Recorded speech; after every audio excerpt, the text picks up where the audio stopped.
أهلا بيكم في قناتي حكم وأمثال منال. النهاردة مثلنا بيقول ده احنا دافنينه سوا. الحقيقة إن قصة المثل ده ظريفة شوية. بتقول كان يا مكان كان في زمان 2 تجار أصدقاء جدا، وكان عندهم حمار بيحبوه قوي لأنه بيساعدهم في نقل تجارتهم من مكان لمكان ومن قرية لقرية، وكان بيصبر معاهم ويشيل أثقال كتير، وعشان كده هم كانوا بيحبوه. ومن كتر حبهم فيه وصبرهم على اللي كانوا بيشيلوه له سموه أبو الصبر. وفي يوم كانوا ماشيين في الصحراء والحمار شايل البضاعة، فالحمار تعب وبعدين مات. زعلوا عليه جدا جدا وقرروا يدفنوه. قالوا لبعض إكرام الميت دفنه، وكانوا كل شوية يعيطوا جنب القبر بتاعه ليل ونهار. وكان كل ما حد يجي يعدي عليهم من الناس بيسألهم انتوا بتعيطوا ليه؟ مين فقدكم؟ مين اللي مات؟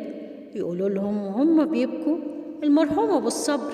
ياه، ده كان هو الخير والبركة، كان بيقضي لنا حاجاتنا وحاجات كل الناس، كان بيشيل الأثقال وكان بيوصل الحاجات البعيدة وبيحقق لنا كل اللي احنا عايزينه. الناس افتكروا ان اللي هم بيتكلموا عليه ان هو مات ده يا اما شيخ جليل او ولي من اولياء الله الصالحين وله كرامات، فيقعدوا يواسوهم ويقعدوا جنبهم ويبكوا معاهم. وبعد مرور الايام الناس بدات تزور مكان دفن ابو الصبر وتقدم النذور والتبرعات عشان ياخدوا منه البركات. والصديقين في الاول كانوا بانيين خيمه فوق قبر ابو الصبر، ولما زادت تبرعات الناس بنوا له حجرة أو غرفة مكان الخيمة، أو زي ما احنا بنقول كده بنوا له مقام. والناس تروح وتيجي تقرأ الفاتحة لأبو الصبر ويزوروا القبر، لأن الصادقين طلعوا إشاعات إن أبو الصبر ده له كتير من الكرامات، زي إن اللي يزوره ويتبرع له، ولو كان معمول له العمل يتفك فورا. ولو واحدة فاتها قطر الجواز وأصبحت عانس بعد ما تزوره يجيلها عريس وتتجوز. وكمان روجوا إشاعات تانية إن لو حد فقير على طول بعد زيارته لأبو الصبر على طول بيبقى غني، ولو حد مريض بعدها بيخف ويشفى من مرضه.